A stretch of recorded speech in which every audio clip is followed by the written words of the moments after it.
No tribunal, o marido confirmou o divórcio enquanto a mulher negra observava e o juiz tomou o controle da situação. Trucou firmeza. Tomou o controle da situação, lembrando a todos que por trás de cada sentença há uma história que exige respeito, justiça e, acima de tudo, humanidade. Antes, não se esqueça de se inscrever no canal e comentar da onde você é. O tribunal estava frio naquela manhã de outubro. As paredes brancas pareciam absorver qualquer calor humano, e o ar-condicionado zumbia baixo, como se até ele quisesse passar despercebido. Helena Duarte permanecia sentada na segunda fileira, as mãos cruzadas sobre o colo, os olhos fixos na mesa, onde os papéis do divórcio aguardavam assinaturas. Ela tinha 34 anos, cabelos negros presos em um coque discreto, e vestia um tailleur azul marinho que comprara havia 2 meses, quando decidiu que aquele dia chegaria. Não havia lágrimas em seus olhos, não havia tremor em suas mãos, apenas uma serenidade que os presentes confundiam com derrota. À sua frente, Álvaro Menezes ajustava a gravata de seda italiana enquanto conversava em voz baixa com sua advogada. Ele sorria. Não o sorriso de quem encerra um capítulo doloroso, mas o de quem acredita ter vencido uma batalha. Ao seu lado, ocupando um espaço que não lhe cabia naquele ambiente, estava Valéria Montenegro. Loira, impecavelmente maquiada, com um vestido vermelho que parecia gritar sua presença. Ela olhava para Helena com o canto dos olhos e havia algo em seu rosto. Um prazer mal disfarçado, uma superioridade que transbordava em cada gesto estudado. O oficial de justiça chamou as partes. Álvaro levantou-se com a confiança de quem assina um contrato lucrativo. Pegou a caneta oferecida, passou os olhos rapidamente pelos documentos, sem ler, sem questionar, e assinou com uma floreada que revelava mais vaidade do que atenção. Helena observou cada movimento. Observou como ele nem sequer olhou para trás, como se ela já não existisse. Observou Valéria apertar discretamente o braço dele em um gesto de posse. Observou o juiz, um homem grisalho de expressão neutra, folhear os papéis com uma lentidão metódica.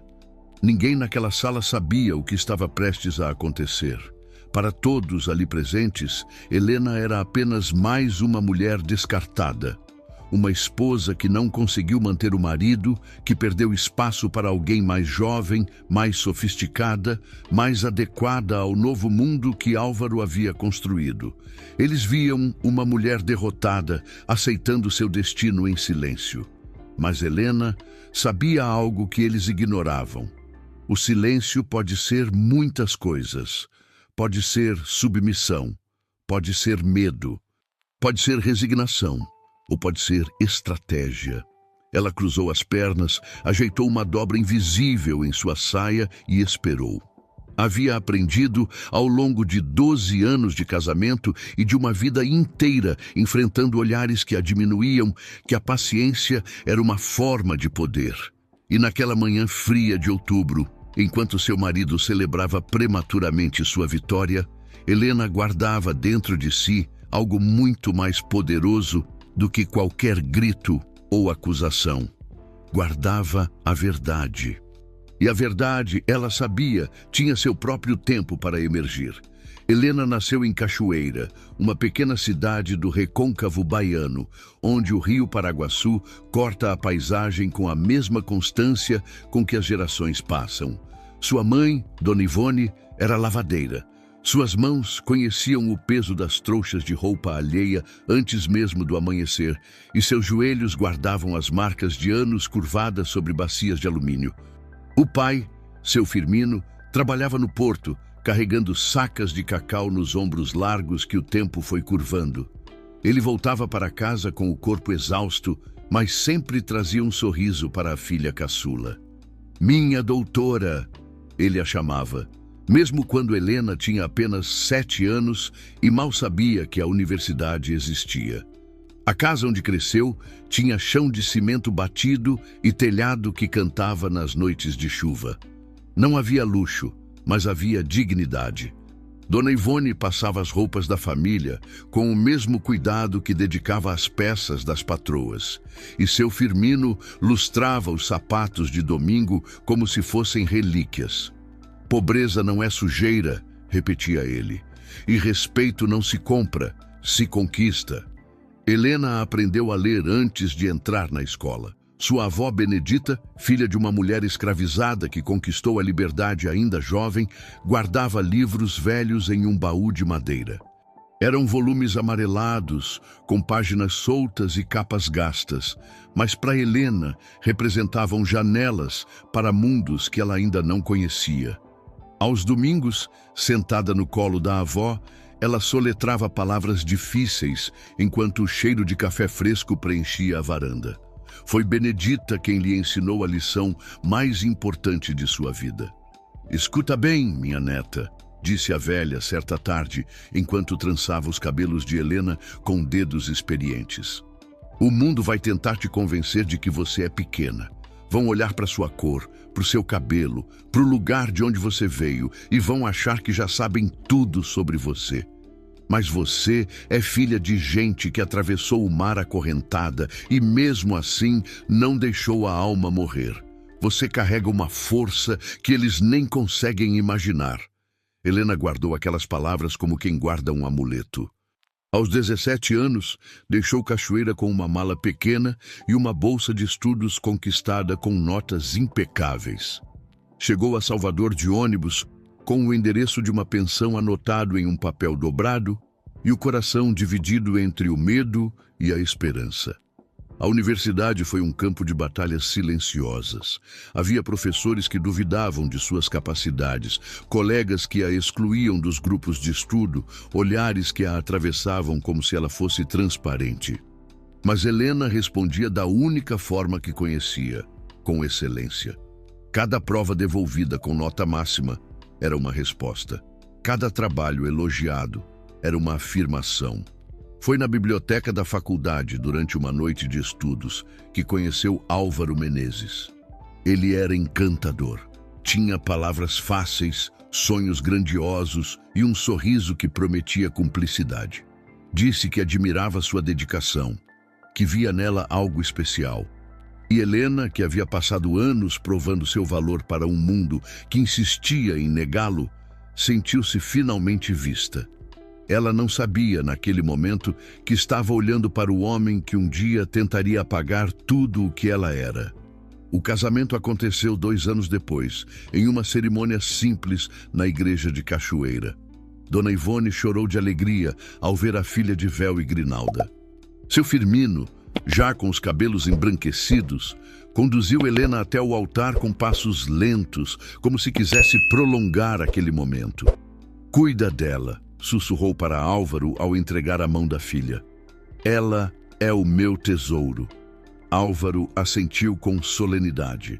Disse as palavras certas, fez as promessas esperadas. E Helena acreditou. Os primeiros anos foram de construção. Álvaro tinha ideias ambiciosas, mas pouco capital. Foi Helena quem reorganizou as finanças do casal, quem criou planilhas de controle, quem identificou oportunidades de mercado que ele sequer enxergava. Enquanto ele apresentava projetos a investidores com seu carisma natural, ela trabalhava nos bastidores, transformando conceitos vagos em planos executáveis. A empresa nasceu em uma sala alugada de 15 metros quadrados. Helena pintou as paredes em um fim de semana. Montou os móveis com as próprias mãos e criou o primeiro logotipo em um programa gratuito de computador. Álvaro sorria para os clientes. Helena garantia que os contratos fossem cumpridos. Com o tempo, o negócio cresceu. A sala virou andar. O andar virou prédio. Álvaro passou a frequentar eventos empresariais, a vestir ternos de grife, a colecionar contatos influentes. Seu nome aparecia em revistas de negócios, em listas de empreendedores promissores. Ele era a face visível do sucesso. Helena, aos poucos, foi desaparecendo. Não aconteceu de uma vez. Foi um processo lento, quase imperceptível. Primeiro, Álvaro sugeriu que ela não precisava mais trabalhar fora. A empresa já dava lucro suficiente. Depois, passou a questionar suas opiniões em reuniões, interrompendo-a com sorrisos condescendentes. "Deixa que eu resolvo isso, amor", dizia ele, como se a protegesse de um fardo desnecessário. Helena abriu mão da carreira que havia começado a construir. Recusou uma proposta de mestrado que exigiria viagens frequentes. Deixou de comparecer aos encontros com antigas colegas de faculdade porque Álvaro sempre tinha um compromisso que precisava dela em casa. Ela se convenceu de que era um investimento, que estavam construindo algo juntos, que quando a empresa se consolidasse, teriam tempo para os sonhos que ela havia adiado. Foi nessa época que Valéria Montenegro entrou em suas vidas. Álvaro a contratou como secretária executiva. Era eficiente, ele explicou. Tinha experiência em grandes corporações. Helena notou, desde o primeiro encontro, algo no olhar daquela mulher. Uma avaliação fria, calculada, como se medisse cada detalhe e encontrasse defeitos invisíveis. "Então você é a esposa", disse Valéria naquele dia, estendendo a mão com um sorriso que não chegava aos olhos. "Álvaro fala muito de você." Helena apertou aquela mão e sentiu um frio inexplicável.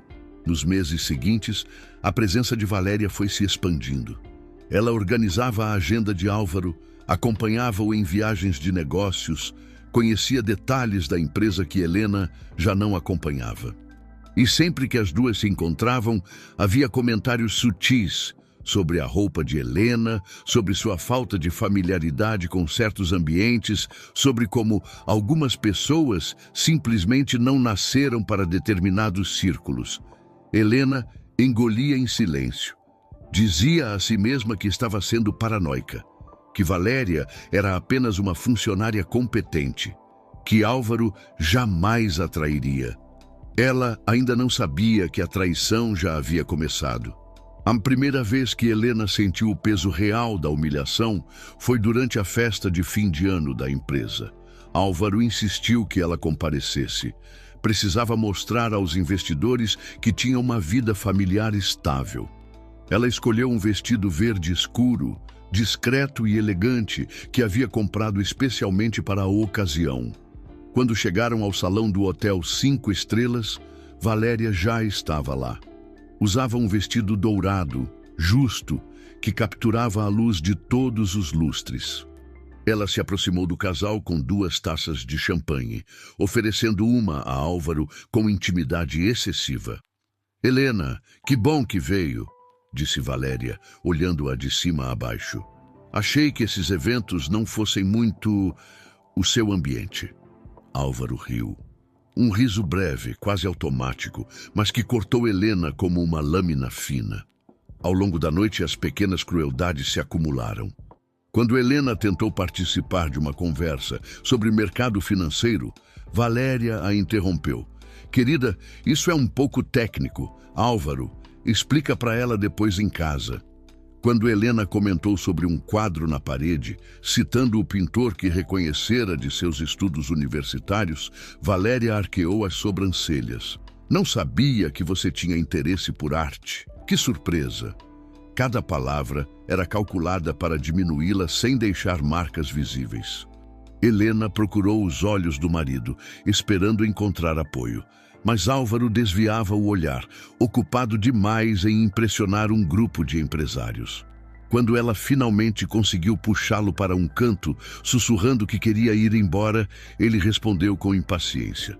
"Para de drama, Helena. Valéria só está sendo simpática. O problema é que você não sabe se portar nesses lugares."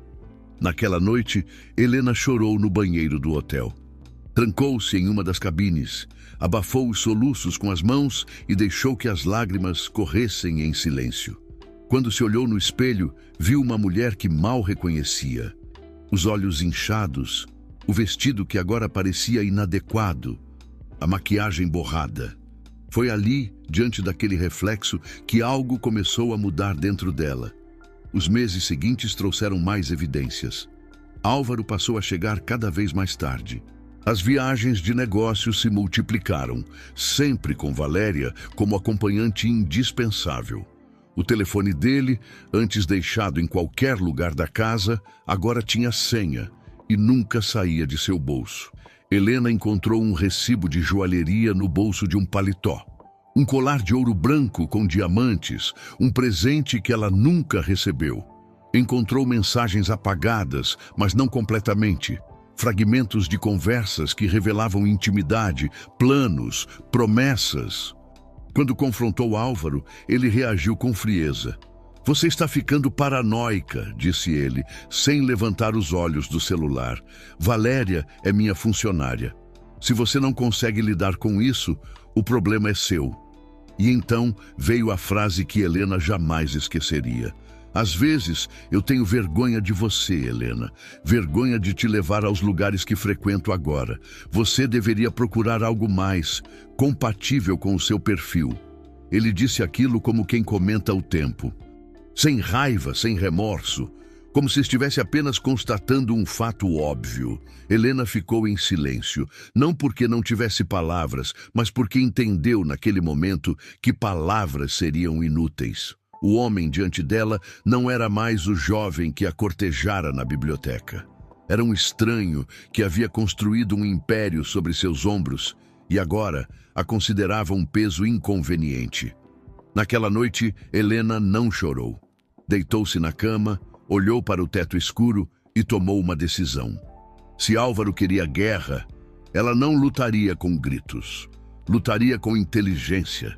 Helena começou a prestar atenção, não de forma ansiosa ou desesperada, mas com a calma metódica de quem estuda um problema complexo.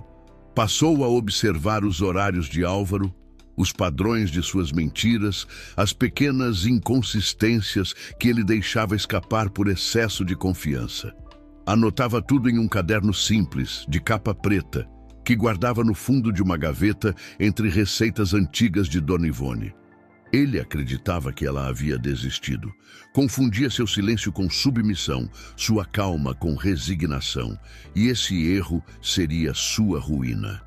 A primeira descoberta importante veio por acaso. Helena estava organizando documentos no escritório de casa quando encontrou extratos bancários que Álvaro havia esquecido de guardar. Os números não faziam sentido.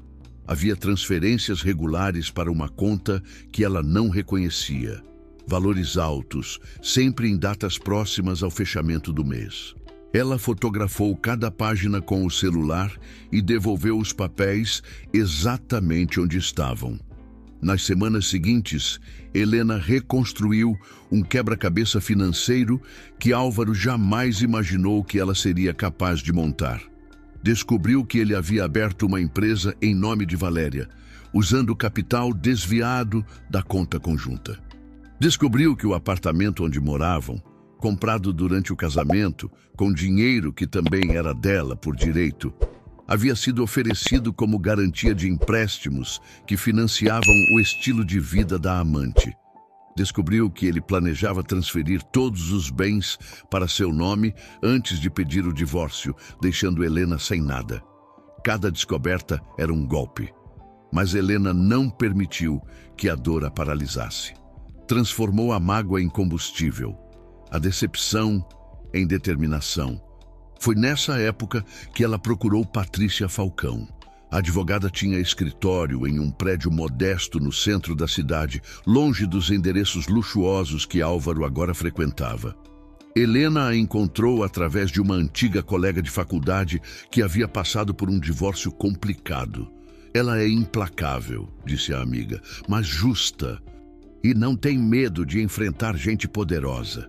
Patrícia era uma mulher de 50 anos, cabelos grisalhos cortados curtos e olhos que pareciam enxergar além das palavras. Ouviu o relato de Helena sem interromper, fazendo anotações ocasionais em um bloco amarelo. Quando Helena terminou, o silêncio durou quase 1 minuto. "Você tem provas de tudo isso?" perguntou finalmente. Helena abriu a bolsa e colocou sobre a mesa uma pasta com cópias de documentos, fotografias de extratos e uma lista cronológica de eventos. Patrícia folheou o material com expressão cada vez mais grave. Seu marido cometeu fraude patrimonial, disse a advogada. E pelo que vejo aqui, ele nem se deu ao trabalho de esconder direito. Achou que você nunca descobriria. Ele me subestimou, respondeu Helena. Patrícia ergueu os olhos e pela primeira vez sorriu. Esse é o erro que homens como ele sempre cometem. Juntas traçaram um plano. Helena continuaria representando o papel da esposa conformada. Não confrontaria Álvaro, não faria acusações, não daria qualquer sinal de que sabia a verdade. Enquanto isso, Patrícia trabalharia nos bastidores, reunindo documentação legal, consultando especialistas em crimes financeiros e preparando uma estratégia que não deixaria margem para escape. Vai ser difícil, alertou Patrícia. Você vai ter que engolir humilhações por mais algum tempo. Vai ter que olhar para ele todos os dias, sabendo o que ele fez e fingir que não sabe. Helena pensou em Dona Ivone, lavando roupas alheias antes do amanhecer. Pensou em seu Firmino, carregando sacas de cacau com os ombros doloridos. Pensou em vovó Benedita, trançando seus cabelos enquanto falava de ancestrais que atravessaram o impossível. Eu venho de gente que sobreviveu a coisas piores, disse Helena. Eu aguento. Álvaro se tornou cada vez mais imprudente. A certeza de que Helena estava derrotada o fez baixar a guarda. Ele não se preocupava mais em esconder ligações ou apagar mensagens completamente. Deixava documentos à vista. Falava de negócios ao telefone sem se importar se ela estava por perto. Para ele, Helena havia se tornado invisível.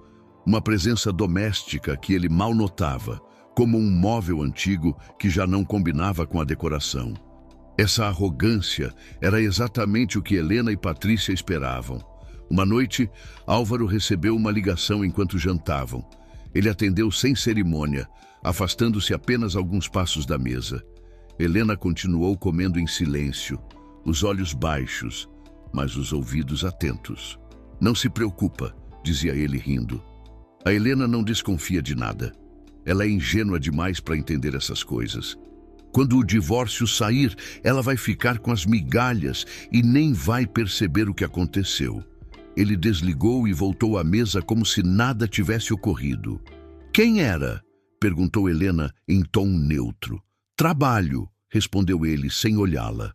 Helena assentiu e continuou comendo. Por dentro gravava cada palavra. Valéria, por sua vez, tornava-se cada vez mais ousada nas redes sociais. Postava fotos em restaurantes caros, em viagens internacionais, usando joias e roupas de grife. Sempre com legendas vagas sobre conquistas e merecimento. Os seguidores a elogiavam, sem saber que aquele luxo era financiado com dinheiro que pertencia a outra mulher. Patrícia acompanhava cada publicação, arquivando prints com datas e horários. Ela está construindo nossa prova sem perceber, comentou a advogada em uma de suas reuniões com Helena. Cada foto dessas é um registro de patrimônio incompatível com a renda declarada.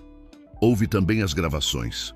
Helena descobriu que Álvaro usava o escritório de casa para reuniões informais com Valéria e com um contador de confiança. Eles discutiam abertamente os esquemas de transferência, as empresas de fachada, os planos para o divórcio. Helena instalou um pequeno gravador em uma estante, escondido entre livros que Álvaro jamais tocaria. Eram volumes de literatura brasileira que ele considerava perda de tempo. As gravações revelaram tudo, não apenas a infidelidade, mas a premeditação. Álvaro falava de Helena com desprezo, referindo-se a ela como um problema a ser resolvido. Valéria ria e acrescentava comentários cruéis sobre sua aparência, sua origem, sua cor. Ela nem vai ter dinheiro para advogado decente, disse Valéria em uma das gravações. Vai aceitar qualquer acordo. Helena ouviu aquelas palavras sozinha, em seu carro estacionado, usando fones de ouvido. As lágrimas vieram, mas ela as deixou correr sem tentar contê-las. Chorar não era fraqueza. Era um reconhecimento da dor, uma forma de honrar o que havia perdido. Mas quando as lágrimas secaram, o que restou foi clareza. Ela não estava apenas lutando por dinheiro ou por bens. Estava lutando por algo maior, pela dignidade que haviam tentado arrancar dela, pela verdade que haviam tentado enterrar, por todas as mulheres que passaram por situações semelhantes e não tiveram como reagir. A cada prova reunida, Helena sentia que recuperava um pedaço de si mesma. Faltavam apenas 3 meses para a audiência que Álvaro havia solicitado. Ele queria um divórcio rápido, consensual, sem divisão justa de bens. Estava certo de que Helena assinaria qualquer papel que colocassem à sua frente. Ele não fazia ideia do que a esperava. Na noite anterior à audiência, Helena sentou-se sozinha na varanda do apartamento. A cidade se estendia diante dela em um mosaico de luzes, indiferente aos dramas que se desenrolavam por trás de cada janela iluminada. Álvaro havia saído, provavelmente para encontrar Valéria e celebrar antecipadamente a vitória que acreditava garantida. Helena segurava entre as mãos uma fotografia antiga. Nela, seus pais posavam diante da casa de Cachoeira, jovens e sorridentes, com ela ainda bebê nos braços de Dona Ivone. A imagem estava desbotada pelo tempo, mas o amor que capturava permanecia intacto. Seu Firmino havia falecido 3 anos antes, levado por uma pneumonia que seu corpo cansado não conseguiu vencer. Helena esteve ao seu lado nos últimos dias, segurando aquelas mãos calejadas que um dia a ensinaram a amarrar os sapatos. "Você é forte, minha filha", foram suas últimas palavras. "Mais forte do que imagina." Dona Ivone ainda vivia em Cachoeira, agora cuidada por uma sobrinha. Helena ligava toda semana, mas não havia contado sobre o divórcio, sobre as traições, sobre as humilhações. Não queria preocupá-la. Não queria que a mãe, depois de uma vida inteira de sacrifícios, carregasse mais esse peso. Mas naquela noite, Helena sentia falta de sua voz.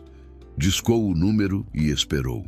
Dona Ivone atendeu no 3º toque, com aquele alô arrastado que Helena conhecia desde a infância. "Mãe, sou eu." "Helena, minha filha, que surpresa! Está tudo bem?" Helena fechou os olhos. Por um momento quis contar tudo. Quis chorar como a menina que um dia corria para os braços da mãe depois de cada tropeço. Mas respirou fundo e encontrou sua voz. "Está sim, mãe. Só queria ouvir a senhora." Conversaram por quase 1 hora. Dona Ivone falou do quintal que estava florido, da vizinha que havia casado a neta, do padre novo que celebrava missas muito longas. Helena ouvia, fazendo perguntas, rindo nos momentos certos. Era um bálsamo, uma conexão com algo verdadeiro em meio a tantas mentiras. Antes de desligar, Dona Ivone disse algo que ficou ecoando. "Helena, eu não sei o que está acontecendo na sua vida. Mãe sente essas coisas, mesmo de longe. Mas eu sei quem você é. Você é filha de Firmino, neta de Benedita. Tem o sangue de gente que nunca se curvou. O que quer que esteja enfrentando, vai atravessar." Helena engoliu o nó na garganta. "Obrigada, mãe." Depois de desligar, ela ficou ainda um longo tempo na varanda. Pensou em tudo que havia construído, em tudo que havia perdido, em tudo que estava prestes a reconquistar. Pensou em Álvaro, que dormia tranquilo em algum lugar, sem saber que sua vida estava prestes a desmoronar. Pensou em Valéria, que provavelmente escolhia a roupa que usaria no tribunal, imaginando-se triunfante. E pensou em si mesma, na menina de Cachoeira que soletrava palavras difíceis no colo da avó, na jovem que chegou a Salvador com uma mala e um sonho, na mulher que havia atravessado anos de apagamento e ainda estava de pé. Helena entrou em casa, guardou a fotografia em sua bolsa e preparou as roupas para o dia seguinte. O tailleur azul marinho estava passado e pendurado, pronto para ser vestido. Os documentos estavam organizados na pasta que entregaria a Patrícia logo cedo. Quando finalmente deitou, Helena não sentiu medo. Sentiu algo que havia esquecido ao longo dos anos. Sentiu poder. O sol nasceu pálido sobre a cidade, filtrado por nuvens que prometiam chuva. Helena acordou antes do despertador com uma calma estranha no peito. Tomou banho demorado, vestiu-se com cuidado, aplicou uma maquiagem discreta. Quando se olhou no espelho, viu uma mulher que reconhecia, não a sombra apagada dos últimos anos, mas alguém que havia reencontrado seu eixo. Álvaro já havia saído quando ela deixou o apartamento. Melhor assim, não queria olhar para ele antes da hora. Patrícia a esperava no café em frente ao fórum, com a pasta de documentos sobre a mesa e 2 xícaras fumegantes. A advogada examinou Helena com olhos experientes. "Como você está?" "Pronta", respondeu Helena, sentando-se. Patrícia assentiu satisfeita. O juiz designado é Dr. Fernando Magalhães, 40 anos de carreira, conhecido por ser meticuloso. Não deixa nada passar. Isso é bom para nós. Revisaram a estratégia uma última vez. Helena entregaria os documentos no momento certo, quando Álvaro já tivesse assinado o acordo que ele mesmo havia redigido. A lei exigia que o juiz analisasse a divisão de bens antes de homologar qualquer divórcio. Quando o Dr. Magalhães visse as provas de fraude, seria obrigado a intervir. "Você não precisa falar nada", instruiu Patrícia. "Não precisa acusar, não precisa se justificar. Os documentos falam por si. Sua única função é permanecer calma." Helena tomou um gole de café. "É o que faço de melhor ultimamente." Às 9 horas, entraram no fórum. O prédio tinha aquele cheiro característico de instituições antigas: papel, poeira, burocracia. Helena caminhou pelos corredores com passos firmes, ignorando as batidas aceleradas de seu coração. Álvaro já estava na sala de audiências quando elas chegaram. Vestia um terno cinza impecável, cabelos penteados para trás, o relógio de ouro brilhando no pulso. Ao seu lado, como Helena previra, estava Valéria. Ela usava um vestido branco, como se fosse a noiva de alguma cerimônia perversa, e olhava ao redor com uma satisfação mal disfarçada. Quando viu Helena entrar, Valéria sorriu. Um sorriso de vitória antecipada. Helena sustentou o olhar por um momento e depois desviou, sentando-se ao lado de Patrícia na mesa oposta. Não valia a pena gastar energia com provocações. O oficial de justiça anunciou a entrada do juiz. Doutor. Fernando Magalhães era um homem alto, de cabelos completamente brancos e sobrancelhas espessas que sombreavam olhos penetrantes. Ele se sentou, ajustou os óculos e abriu a pasta diante de si. "Processo de divórcio consensual", leu ele, em voz monótona. "Álvaro Menezes e Helena Duarte. As partes estão presentes?" Ambos confirmaram. "Muito bem." O juiz folheou os documentos. "Vejo que há um acordo de divisão de bens já estabelecido." "Senhor Álvaro, a senhora Helena está de acordo com os termos?" Álvaro sorriu confiante. "Está sim, meritíssimo. Conversamos longamente e chegamos a um consenso." Dr. Magalhães olhou para Helena. "Senhora Helena, confirma?" Helena sentiu os olhos de todos sobre ela. Álvaro a encarava com uma mistura de impaciência e desprezo. Valéria tamborilava os dedos na bolsa, ansiosa para que tudo terminasse logo. Helena respirou fundo. "Meritíssimo", disse com voz clara. "Antes de qualquer decisão, gostaria de apresentar documentos adicionais que considero relevantes para a análise do tribunal." O sorriso de Álvaro vacilou. Valéria franziu a testa. Patrícia se levantou e caminhou até o juiz, entregando uma pasta volumosa. "Estes documentos", continuou Helena, "comprovam irregularidades significativas na gestão do patrimônio conjugal. Solicito que Vossa Excelência os examine antes de homologar qualquer acordo." O silêncio que se seguiu foi absoluto. Dr. Fernando Magalhães recebeu a pasta das mãos de Patrícia com uma expressão que não revelava nada. Abriu-a lentamente, ajustou os óculos sobre o nariz e começou a folhear os documentos. O único som na sala era o farfalhar das páginas. Álvaro se inclinou para sua advogada, sussurrando algo com urgência. A mulher balançou a cabeça, claramente confusa. Não havia sido informada de nada daquilo. Valéria, pela primeira vez, desde que Helena a conhecia, parecia genuinamente desconfortável. Seu sorriso havia desaparecido, substituído por uma linha tensa nos lábios. Os minutos se arrastaram. Dr. Magalhães lia com atenção meticulosa, ocasionalmente voltando páginas para comparar informações. Sua expressão permanecia neutra, mas Helena notou um leve franzir de sobrancelhas, uma tensão crescente na mandíbula. Ele estava entendendo.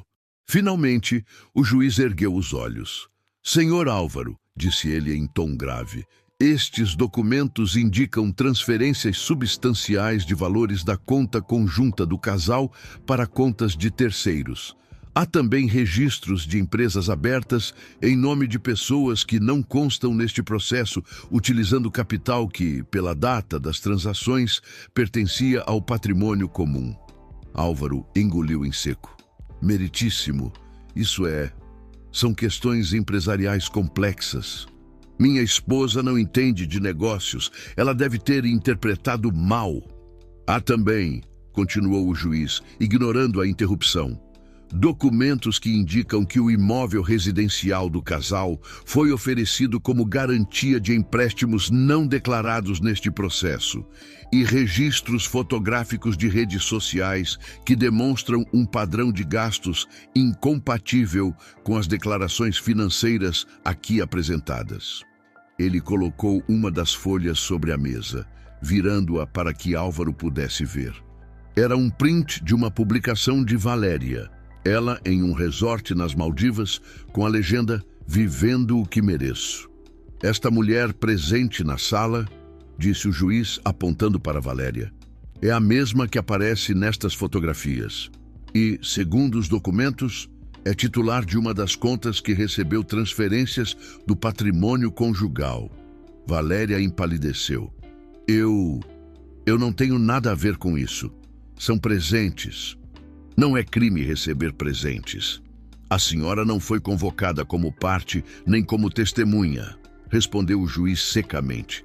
Sua presença aqui é irregular e qualquer declaração sua poderá ser usada em procedimentos futuros. Álvaro se levantou, o rosto vermelho. Isso é uma armação. Helena planejou tudo isso para me destruir. Ela é uma mulher ressentida que não aceita o fim do casamento. Senhor Álvaro, sente-se. A voz do juiz cortou o ar como aço. O senhor terá oportunidade de se defender nos procedimentos adequados, mas este tribunal não homologará um acordo baseado em informações fraudulentas. Helena permanecia imóvel em sua cadeira. Não sorria, não demonstrava satisfação. Apenas observava com a mesma serenidade com que havia observado tudo nos últimos meses. Dr. Magalhães continuou. Diante das evidências apresentadas, converto esta audiência de divórcio consensual em procedimento litigioso. Determino o bloqueio imediato das contas vinculadas ao Sr. Álvaro Menezes, a suspensão de qualquer transferência de bens e a abertura de investigação por suspeita de fraude patrimonial. Ele bateu o martelo. Além disso, encaminho cópia destes documentos ao Ministério Público para a apuração de possíveis crimes contra a ordem econômica. As partes serão notificadas das próximas datas processuais. Álvaro desabou na cadeira, o rosto entre as mãos. Toda a arrogância havia evaporado, substituída por um desespero palpável. Ele ergueu os olhos para Helena e, pela primeira vez em anos, havia algo diferente em seu olhar. Medo. Nos dias que se seguiram à audiência, Helena acompanhou de longe o desmoronamento de um castelo construído sobre areia. As contas de Álvaro foram bloqueadas antes que ele pudesse reagir. Os cartões de crédito pararam de funcionar. Os cheques começaram a voltar. Os sócios e investidores, informados das investigações em curso, Começaram a se afastar com a velocidade de quem foge de um navio prestes a afundar. Helena havia se mudado para um pequeno apartamento alugado, mobiliado apenas com o essencial. Não quis levar nada da vida anterior, nem os móveis caros que Álvaro comprara para impressionar visitas, nem os quadros decorativos que Valéria havia escolhido, nem as lembranças de um lar que nunca foi verdadeiramente seu. Levou apenas suas roupas, seus livros e a fotografia dos pais. Era um recomeço, e recomeços pedem espaços vazios. Patrícia a mantinha informada dos desdobramentos legais. A investigação do Ministério Público havia revelado irregularidades ainda mais profundas do que Helena suspeitava. Álvaro não apenas desviara dinheiro do patrimônio conjugal, havia também sonegado impostos, falsificado documentos contábeis e subornado fiscais. O caso de divórcio havia se transformado em um escândalo que ameaçava destruir não apenas seu casamento, mas toda a sua existência profissional. Ele está tentando negociar um acordo, informou Patrícia em uma de suas reuniões. Quer evitar o processo criminal. Está oferecendo 70% do patrimônio em troca do seu silêncio. Helena considerou por um momento. E o que você acha? Acho que você pode conseguir mais, mas também acho que a decisão não é só financeira. Você quer arrastar isso por anos nos tribunais ou quer seguir em frente? Helena olhou pela janela do escritório. Lá fora, a cidade continuava seu ritmo indiferente. Pessoas caminhavam apressadas, carros buzinavam, a vida seguia. Eu não quero vingança, disse Helena finalmente. Nunca quis. Só quero o que é justo, o que me pertence por direito, e quero poder fechar esse capítulo. Patrícia assentiu. Então vamos negociar, mas nas nossas condições. As negociações duraram 3 semanas. Álvaro, acuado, aceitou termos que jamais teria considerado meses antes. Helena receberia 80% do patrimônio líquido, incluindo a parte que lhe cabia da empresa. Receberia também uma pensão compensatória pelos anos em que abrira mão de sua carreira para sustentar os sonhos dele. E teria prioridade na venda dos imóveis, garantindo que não ficaria à mercê das dívidas que ele havia acumulado. Valéria, enquanto isso, descobria o preço de ter apostado no cavalo errado. Sem o dinheiro de Álvaro, o estilo de vida ostensivo tornou-se insustentável. Os cartões corporativos foram cancelados. O apartamento de luxo que ela ocupava, pago pela empresa como Helena descobrira, teve o contrato rescindido. As amigas que a cercavam nos tempos de abundância desapareceram com a mesma rapidez com que haviam surgido. Houve ainda a exposição pública. Os prints das redes sociais, apresentados no tribunal, vazaram para a imprensa. Valéria tornou-se símbolo de um tipo específico de ambição. A mulher que destruíra um casamento para usufruir de riqueza alheia. Os comentários eram cruéis, muitas vezes injustos, mas ela havia plantado cada semente daquele jardim venenoso. Em menos de 2 meses, Valéria deixou a cidade. Ninguém soube para onde foi. E pela primeira vez, Helena percebeu que não sentia qualquer satisfação com a queda dela. Apenas alívio. Alívio de que tudo aquilo, finalmente, estava chegando ao fim. O apartamento alugado era pequeno, mas tinha uma varanda que dava para o nascente. Helena adquiriu o hábito de tomar café ali todas as manhãs, observando o sol pintar o céu com tons de laranja e rosa antes de assumir o azul definitivo do dia. Era um ritual simples, mas que carregava um significado profundo. Ela estava reaprendendo a ocupar espaço no mundo sem pedir permissão. Os primeiros meses após o acordo foram de reconstrução silenciosa. Helena precisou reaprender a tomar decisões sozinha, a administrar suas próprias finanças, a ocupar seu próprio tempo. Durante 12 anos, sua vida havia orbitado ao redor de Álvaro e das necessidades dele. Agora, o centro de gravidade era ela mesma. E essa liberdade, embora desejada, exigia adaptação. ela voltou a estudar. Matriculou-se em um curso de especialização em gestão educacional, área que sempre a fascinou, mas que abandonara quando Álvaro sugeriu que ela não precisava mais trabalhar. As aulas eram à noite, em uma universidade do outro lado da cidade. Helena pegava 2 ônibus para chegar, voltava tarde, acordava cedo, e em cada página lida, em cada trabalho entregue, sentia partes de si mesma retornando de um exílio involuntário. Foi durante esse período que a ideia começou a germinar. Helena pensava frequentemente nas mulheres que conhecera ao longo do processo, funcionárias do fórum, assistentes sociais, advogadas que trabalhavam com casos semelhantes. Todas tinham histórias para contar. Histórias de outras Helenas, de mulheres que haviam perdido tudo porque não souberam ou não puderam se defender. Mulheres que assinaram acordos injustos por desconhecimento. Mulheres que permaneceram em relacionamentos abusivos por falta de recursos. Mulheres que não tiveram uma Patrícia Falcão ao seu lado. Uma noite, depois de uma aula sobre políticas públicas educacionais, Helena ficou até tarde no café da universidade, rabiscando ideias em um caderno. Quando percebeu, havia esboçado o projeto de uma organização. Algo que combinasse apoio jurídico, educação financeira e acompanhamento psicológico para mulheres em situação de vulnerabilidade conjugal. Ela mostrou o esboço para Patrícia na semana seguinte. A advogada leu com atenção, fazendo perguntas, apontando desafios práticos.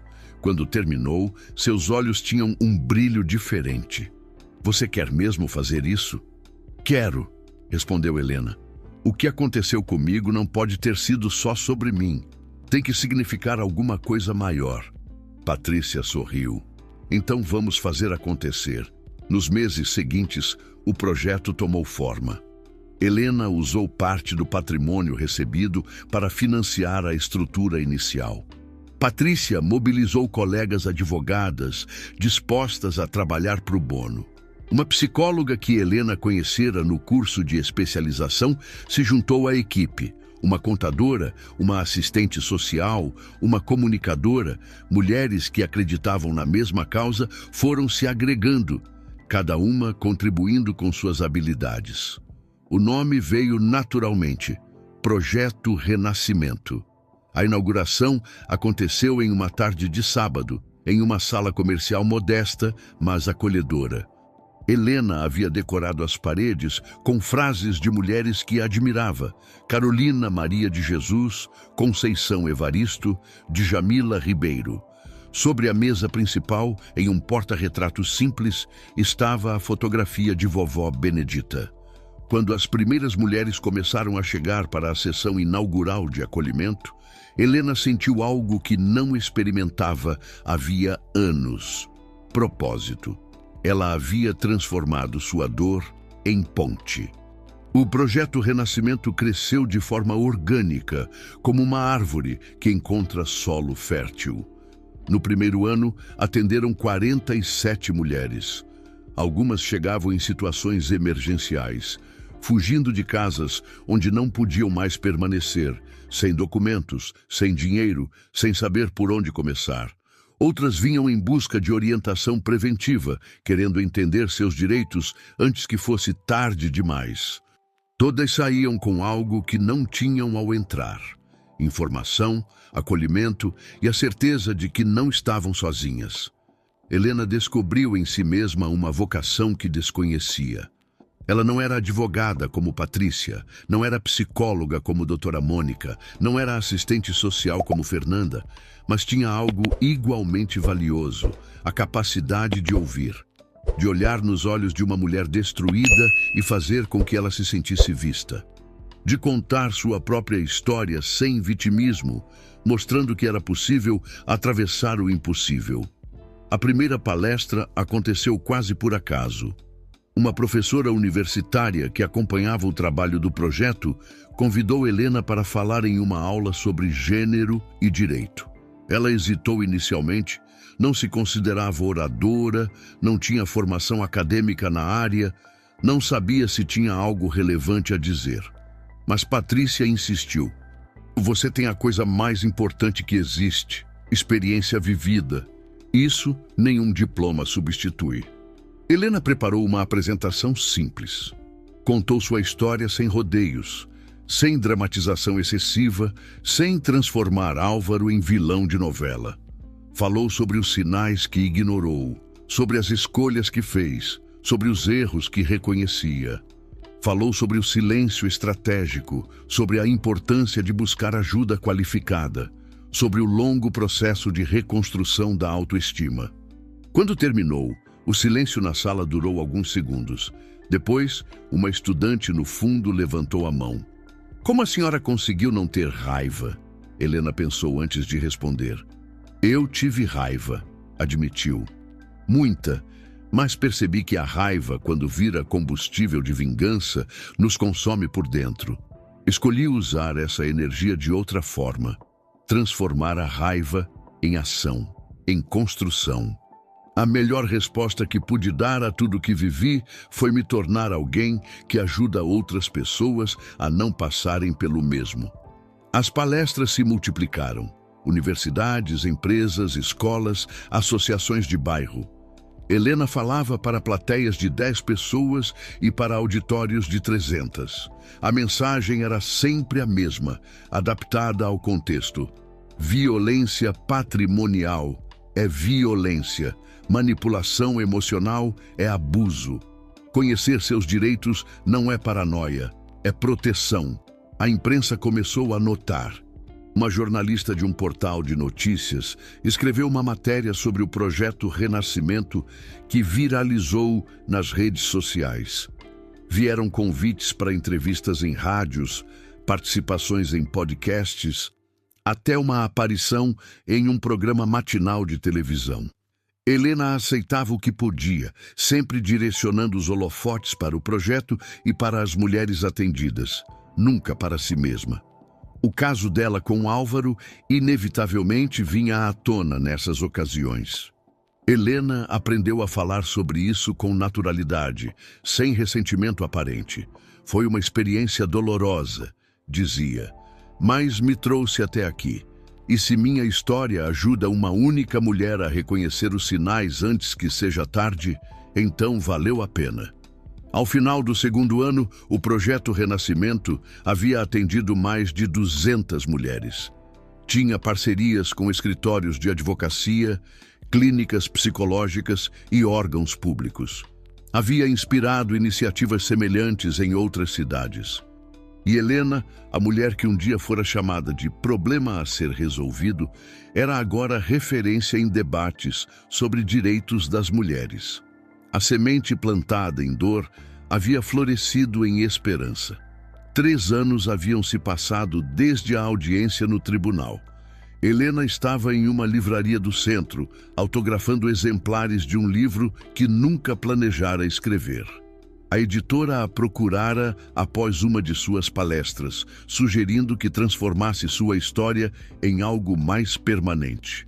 Ela resistiu inicialmente. Expor sua vida em páginas parecia uma vulnerabilidade excessiva. Mas as cartas que recebia, os depoimentos de mulheres que diziam ter encontrado forças em suas palavras, a convenceram de que talvez houvesse propósito naquela exposição. O livro se chamava O Silêncio que Liberta. Não era uma autobiografia no sentido tradicional, mas uma mistura de relato pessoal, orientação prática e reflexões sobre dignidade, resistência e recomeços. As primeiras edições esgotaram em semanas. A fila de autógrafos era longa naquela tarde. Helena conversava brevemente com cada pessoa, ouvia fragmentos de histórias, agradecia com genuína emoção. Estava assinando um exemplar para uma senhora de cabelos brancos quando percebeu uma movimentação diferente na fila.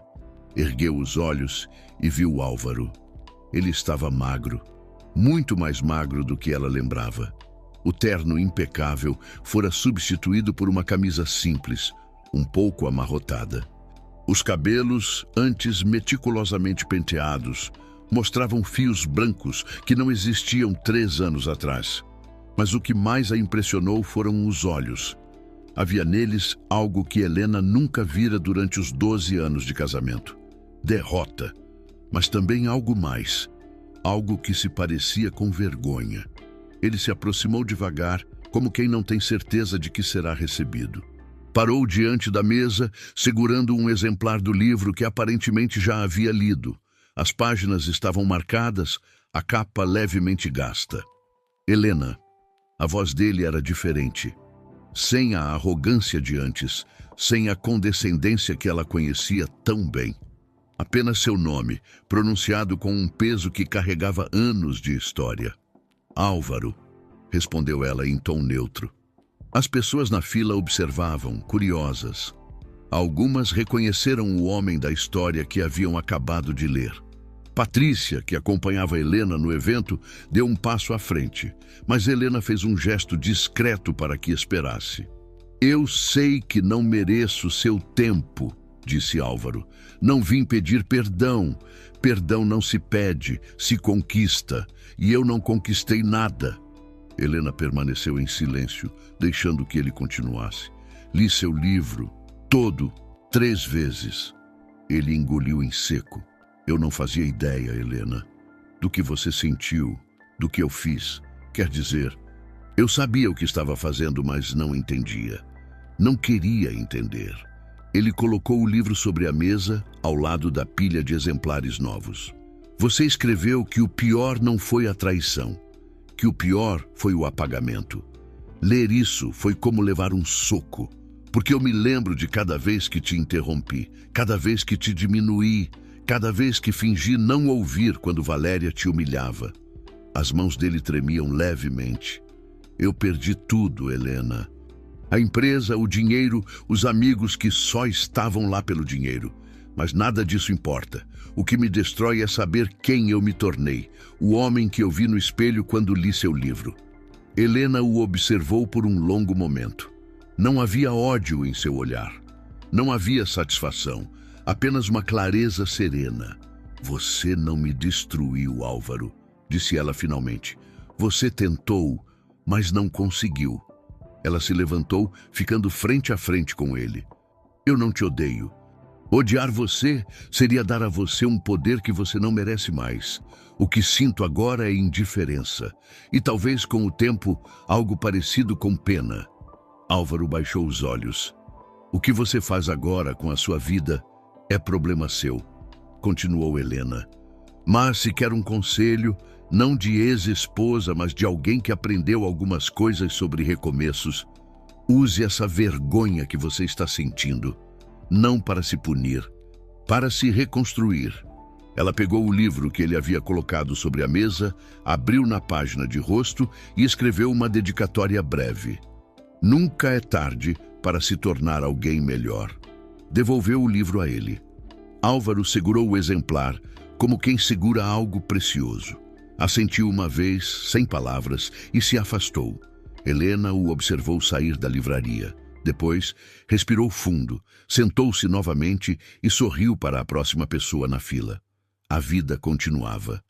5 anos depois daquela manhã fria de outubro, Helena voltou ao tribunal. Não como parte de um processo, não como testemunha, não como vítima. Voltou como convidada de honra para a cerimônia de lançamento do protocolo Helena Duarte, um conjunto de diretrizes elaborado pela Corregedoria de Justiça para identificação e tratamento de casos de violência patrimonial em processos de divórcio. A iniciativa nascera de uma parceria entre o Projeto Renascimento, a Ordem dos Advogados e o Tribunal de Justiça. Após anos de trabalho, pesquisa e advocacy, Helena e sua equipe haviam conseguido o que parecia impossível: transformar experiência individual em política institucional. O protocolo estabelecia procedimentos obrigatórios. Juízes deveriam solicitar análise financeira independente em casos onde houvesse suspeita de ocultação de bens. Cartórios seriam treinados para identificar sinais de coerção em assinaturas de documentos. Mulheres em processo de divórcio teriam acesso gratuito à consultoria jurídica especializada. Cada etapa havia sido pensada para evitar que outras mulheres passassem pelo que Helena passou. A sala de cerimônias estava cheia. Havia magistrados, advogados, representantes de organizações de direitos humanos, jornalistas e, nas últimas fileiras, dezenas de mulheres atendidas pelo Projeto Renascimento ao longo dos anos. Elas haviam feito questão de estar presentes, testemunhas vivas de que a mudança era possível. Helena subiu ao púlpito quando foi chamada. Vestia um tailleur azul marinho, o mesmo tom daquele que usara 5 anos antes, uma escolha deliberada. Olhou para a plateia e reconheceu rostos. Patrícia, na primeira fila, com os olhos marejados de orgulho. Doutora Mônica, a psicóloga que se tornara amiga próxima. Fernanda, a assistente social que abraçara o projeto desde o início. E tantas outras mulheres cujas histórias se entrelaçavam com a sua. Há 5 anos, começou Helena, eu sentei neste mesmo prédio, em uma sala parecida com esta, e assisti ao homem que era meu marido assinar papéis que ele acreditava serem minha sentença de invisibilidade. Ele estava certo de que eu sairia dali derrotada, certo de que o silêncio que eu mantive durante meses era sinal de que eu havia desistido. Ela fez uma pausa, deixando que as palavras encontrassem seu peso. Ele estava errado. Meu silêncio não era desistência, era estratégia. Era o tempo necessário para reunir forças, para buscar apoio, para construir um caminho que me devolvesse não apenas o que era meu por direito, mas algo muito mais importante, minha dignidade. Helena olhou para as mulheres nas últimas fileiras. Eu não estou aqui para celebrar uma vitória pessoal. Estou aqui para celebrar o que construímos juntas. Cada uma de vocês que está nesta sala, cada mulher que passou pelas portas do Projeto Renascimento, cada história compartilhada, cada lágrima derramada, cada recomeço conquistado, tudo isso está presente neste protocolo. Ele não leva meu nome porque eu fiz algo sozinha. Leva meu nome porque minha história se tornou a história de muitas. Ela respirou fundo. O que aprendi nesses anos é que a verdadeira força não está na vingança, não está em destruir quem nos feriu. Está em transformar nossa dor em algo que proteja outros. Está em recusar o papel de vítima sem negar o sofrimento que vivemos. Está em olhar para frente sem esquecer de onde viemos. Helena pensou em Dona Ivone, que agora vivia com ela em um apartamento arejado, com varanda para o nascente. Pensou em seu Firmino, cujas palavras ainda ecoavam em sua memória. Pensou em vovó Benedita, cujas mãos sábias haviam trançado não apenas seus cabelos, mas sua força. Eu sou filha de lavadeira e estivador, neta de uma mulher que nasceu livre porque sua mãe lutou por essa liberdade. Carrego em mim a história de gente que atravessou o impossível e não deixou a alma morrer. E hoje, neste tribunal que um dia foi palco de uma tentativa de me apagar, eu afirmo, não fui apagada, fui revelada. A plateia se levantou em aplausos. Helena desceu do púlpito e caminhou até Patrícia, abraçando-a longamente. Depois, foi até as mulheres do projeto, abraçando cada uma, sussurrando palavras de carinho. Quando finalmente saiu do tribunal, o sol da tarde pintava a cidade de dourado. Helena parou na escadaria, olhando para o céu. Ela havia entrado naquele prédio 5 anos antes como uma mulher subestimada. Saía agora como alguém que havia transformado desprezo em justiça, silêncio em voz e dor em legado. A história de Helena Duarte não terminava ali. Na verdade, a cada mulher que encontrava forças para recomeçar, a cada protocolo implementado, a cada voz que se erguia contra a injustiça, ela continuava sendo escrita. Porque algumas histórias não pertencem apenas a quem as viveu. Pertencem a todas as pessoas que, ao ouvi-las, encontram coragem para escrever as suas próprias. E ai, pessoal, o que acharam do vídeo? Clica em curtir e comenta qual parte mais te impactou da história.